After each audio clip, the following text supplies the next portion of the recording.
할렐루야. 아름다운 가족 여러분 안녕하세요. 오늘도 말씀 앞에 나오신 우리 귀한 성도님들께 감사드립니다. 오늘은 5월 12일 금요일 새벽 예배 하나님 앞에 드리겠습니다.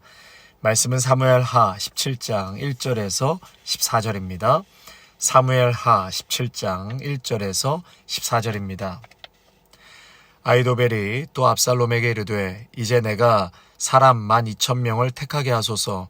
오늘 밤에 내가 일어나서 다윗의 뒤를 추적하여 그가 고나고 힘이 빠졌을 때에 기습하여 그를 무섭게 하면 그와 함께 있는 모든 백성이 도망하리니 내가 다윗 왕만 쳐 죽이고 모든 백성이 당신께 돌아오게 하리니 모든 사람이 돌아오기는 왕이 찾는 이 사람에게 달렸음이라. 그리하면 모든 백성이 평안하리이다 하니 압살롬과 이스라엘 장로들이 다 그 말을 옳게 여기더라. 압살롬이 이르되 아렉 사람 후세도 부르라. 우리가 이제 그의 말도 듣자 하니라. 후세가 압살롬에게 이르매 압살롬이 그에게 말하여 이르되 아히도벨이 이러이러하게 말하니 우리가 그 말대로 행하랴. 그렇지 아니하거든 너는 말하라 하니 후세가 압살롬에게 이르되 이번에는 아히도벨이 베푼 계략이 좋지 아니하니이다 하고 또 후세가 말하되 왕도 아시거니와 왕의 아버지와 그의 추종자들은 용사라. 그들은 들에 있는 곰이 새끼를 빼앗긴 것 같이 격분하였고 왕에 붙이는 전쟁에 익숙한 사람인즉 백성과 함께 자지 아니하고 지금 그가 어느 굴에나 어느 곳에 숨어 있으리니 혹 무리 중에 몇이 먼저 엎드려지면 그 소문을 듣는 자가 말하기를 압살롬을 따르는 자 가운데서 패함을 당하였다 할지라. 비록 그가 사자 같은 마음을 가진 용사의 아들일지라도 낙심하리니 이는 이스라엘 무리가 왕의 아버지는 영웅이요 그의 추종자들도 용사인 줄 알미니다. 나는 이렇게 계략을 세웠나이다.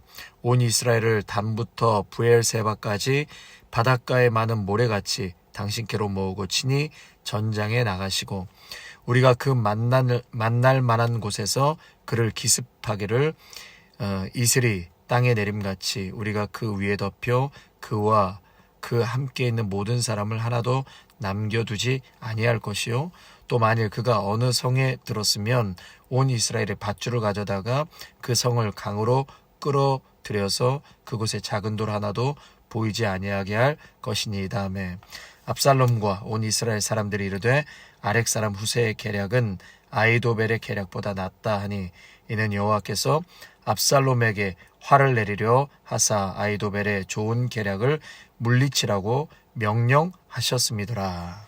아멘. 17장 1절을 보시면 아히도벨이 두 번째 제안을 압살롬에게 하지요.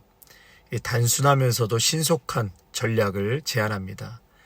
본인이 12,000명의 병력을 데리고 가서 단 한 사람 다윗 왕만 제거하면 특별한 갈등 없이 정권을 쟁탈할 수 있습니다. 이렇게 압살롬에게 제안하죠.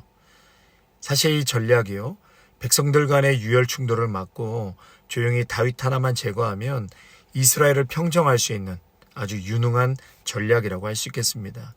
간결하면서도 이 치밀한 계획을 압살롬도 이스라엘 장로들도 모두 좋게 여겼습니다.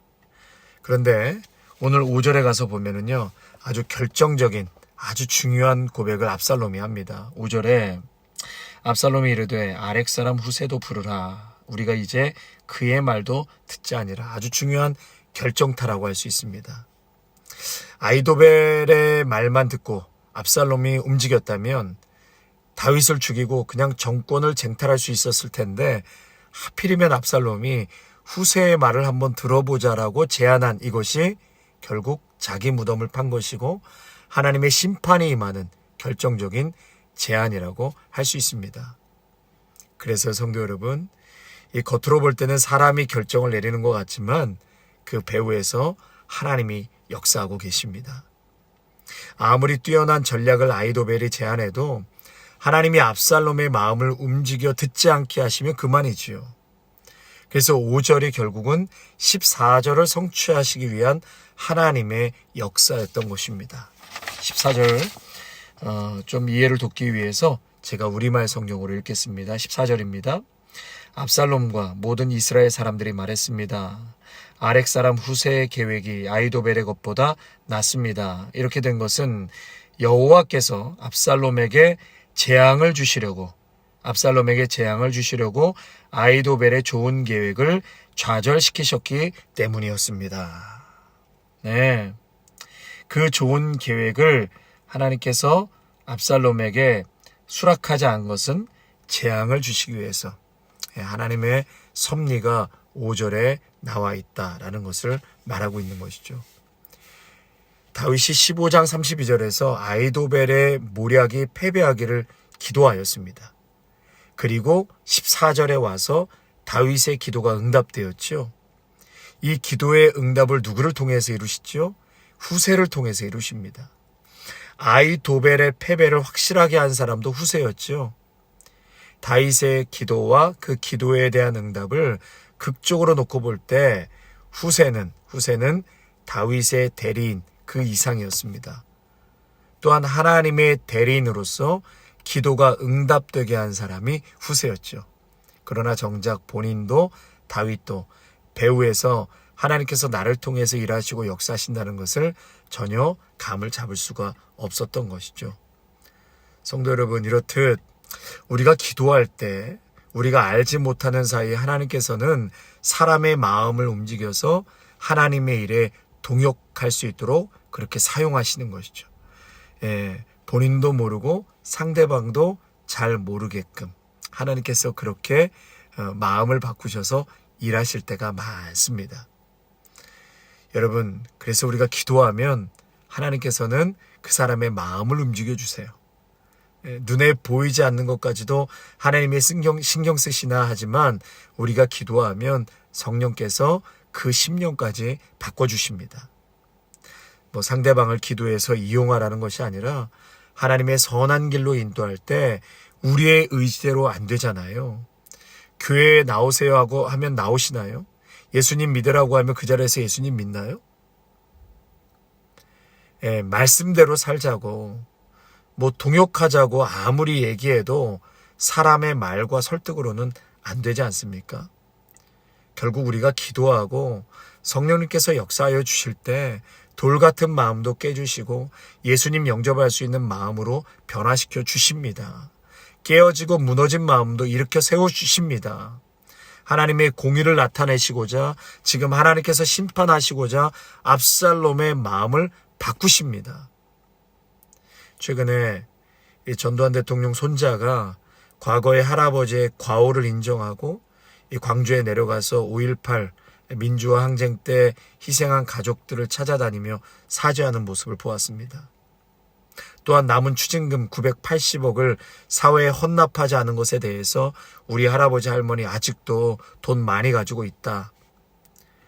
또 잘못된 검은 돈으로 내가 유학하고 허례허식을 누리며 살아왔습니다. 이런 고백을 하는 거예요. 그래서 자신이 수년 동안 번 돈 1억 가까이를 세금으로 납부하고 그 자리에서 울더라고요. 국민들께 죄송하다고. 이 전우원 씨의 이러한 행보들이 사실 본인에게는 얼마나 창피하겠습니까? 큰 용기가 필요했을 것입니다. 가족들은 정신병자다, 약쟁이다, 일부 사람들은 쇼다, 별별 소리들을 다 하지만 이 친구는 진실은 밝히고 사죄하고 받아야 할 형벌이 있으면 달리 받겠다는 다짐이 있었습니다. 죄에 대한 벌을 받는 것은 마땅하다는 그 마음을 하나님께서 강하게 주셨다라고 고백을 하더라고요. 성도 여러분, 하나님은 압살롬의 마음을 바꿔서라도 죄에 대한 징계를 하셨고 하나님의 공의를 나타내셨습니다. 그러니까 죄를 죄로 보게 하시고 그 죄를 깨닫게 하시고 회개케 하는 마음을 주셨다면 그 자체가 은혜입니다. 은혜.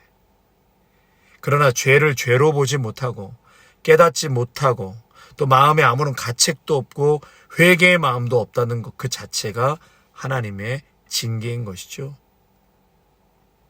감추어진 강력한 하나님의 목적. 하나님은 후세를 통해서 역사하셨지만 그 역사는 후세에게 의존하는 것도 아니고 또 다른 사람들을 의존하는 것도 아니었습니다. 왜냐하면 결말은 하나님께서 명령하셨기 때문이죠. 그래서 14절에 아이도벨의 좋은 계략을 물리치라고 명령하셨음이더라. 하나님의 주권은 여러분 명령입니다. 그 누구도 하나님의 일하심에 대해서 토를 달 수 없습니다. 감히 하나님의 주권적인 역사와 일하심을 누가 감히 막을 수 있겠습니까? 하나님 명령 앞에서는요, 아무리 좋은 계획도 물거품이 되는 것이고요, 압살롬의 죄를 드러내라 할 때는 드러내야 하는 것입니다. 아프고 깨지고 넘어져도 하나님의 명령을 바꾸려고 달려들면 그때는 죽는 거예요. 그래서 어느 집사님이 통독하면서 이런 고백을 하셨는데요. 다윗처럼 그 죄를 빛의 속도로 인정하고 회개하는 게 중요하네요. 이런 고백을 하셨어요. 예, 빛의 속도로 인정하고 회개하는 것.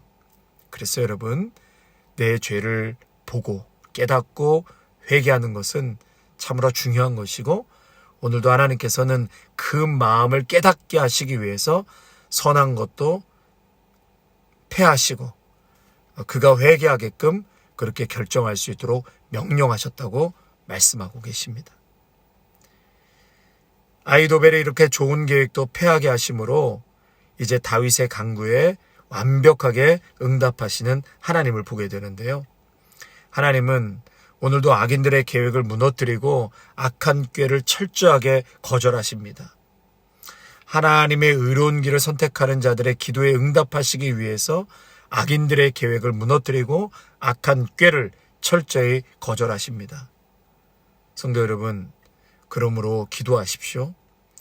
우리의 싸움은 혈과 육의 싸움이 아닌 것이죠. 여러분이 누구의 마음을 움직일 수 있겠습니까? 오직 기도와 간구로 하나님께 아뢰을 때 하나님의 선한 목적과 섭리대로 역사하여 주실 것입니다.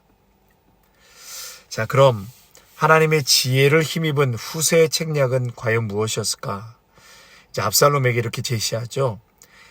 단에서 부엘세바까지 전역에 있는 백성들을 바다의 모래알같이 모아서 그 대군을 이끌고 왕께서 직접 전장에 나가십시오. 이 압살롬은 이 후세의 계략이 마음에 들었습니다. 그 이유가 뭐냐면 아이도벨의 제안은 사실 자신의 영광이 크게 드러나지 않거든요. 그러나 이 후세의 제안은 모든 사람들이 보는 앞에서 본인이 정말 다윗을 죽이고 그 강력한 힘을 모든 자들에게 드러낼 수 있는, 자랑할 수 있는 아주 좋은 기회가 될 수 있었다라고 생각했던 것이죠. 모든 영광이 자신에게 돌아올 것이기 때문에 이 후세의 제안을 승낙합니다. 평소에 허황된 영광을 쫓는 그의 허영심과 과시욕을 비춰볼 때 전혀 이상한 결정이 아니었습니다. 후세가 압살롬을 잘 파악하였고 거기에 맞는 올무를 쳐놓게 된 것이었죠. 결국 이제 다윗의 군대 장관 요압은 이 상수리 나무의 머리카락에 걸린 압살롬을 창으로 찔러 죽입니다. 얼마 전에 제가 이 머리카락에 대한 얘기를 말씀드렸잖아요. 결국 자랑거리였던 숱 많은 그 머리카락 때문에 압살롬은 전장에서 죽게 되었습니다.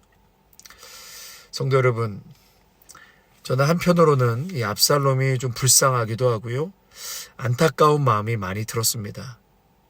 성경에서 이런 표현이 거의 없는데 남자에게 그 외모가 아름답다라고 표현할 정도로 남성답고 잘생기고 당시 숱이 많은 머리카락은 사람들에게 부러움의 대상이었다고 그래요.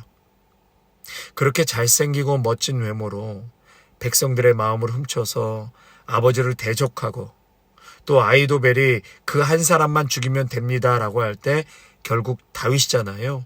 그런데 압살롬이 그 아버지 다윗을 죽이자고 제안할 때 흔쾌히 허락하죠. 정권을 쟁탈하려고 하다가 그것도 멋지게 싸우다가 죽은 것도 아니고 머리카락이 나무에 걸려서 오도 가도 못할 때 요압이 달려와서 죽이지 않습니까? 어디서부터 잘못되었나? 암논이 자신의 여동생 다말에게 못할 짓을 했을 때 아버지 다윗이 나서서 좀 징계하고 벌을 내리기만 했었어도 압살롬이 분노와 증오로 암논을 죽이지는 않았을 텐데 라는 생각을 해봅니다. 유배지에 갔다가 돌아올 때 압살롬은 궁에 있었는데요. 수년 동안 한 번도 다윗이 만나주질 않습니다. 그 누구도 압살롬을 돌보지를 않았어요. 대꾸도 안 하고 안부도 물어보지 않습니다. 그 사이에 압살롬은 얼마나 큰 죄책감에 시달렸겠습니까? 그러니까 본인이 그런 얘기 하잖아요. 내가 유배지에서 죽었으면 좋았을 것을 왜 나를 예루살렘으로 데리고 와서 여기서 이렇게 고독하게 외롭게 아무도 안 만나주는 거야. 이때 아픈 자식 조금 더 따뜻하게 대해주고 좀 위로해주고 함께 거닐면서 마음의 대화를 좀 나눴으면 얼마나 좋았을까. 다윗이 요나단의 아들 무비보셋만 챙기고 겸상할 것이 아니라 자신의 아들 압살롬부터 좀 챙기고 밥이라도 같이 먹어주었으면 어땠을까. 부모인 아버지로서 또 교회에서는 영적인 아버지로서 자녀들에게 또 성도들에게 아버지로서의 역할이 참 중요하다는 것을 다시 한번 깊이 깨닫게 되었고요. 영적으로 바르게 양육하고 훈육하는 참 아버지의 역할을 잘 하시는 여러분이 되시기를 간절히 바랍니다. 또한 외모가 아무리 출중해도요, 내면이 건강하고 아름다워야 삶이 복되고 바르게 살게 됩니다.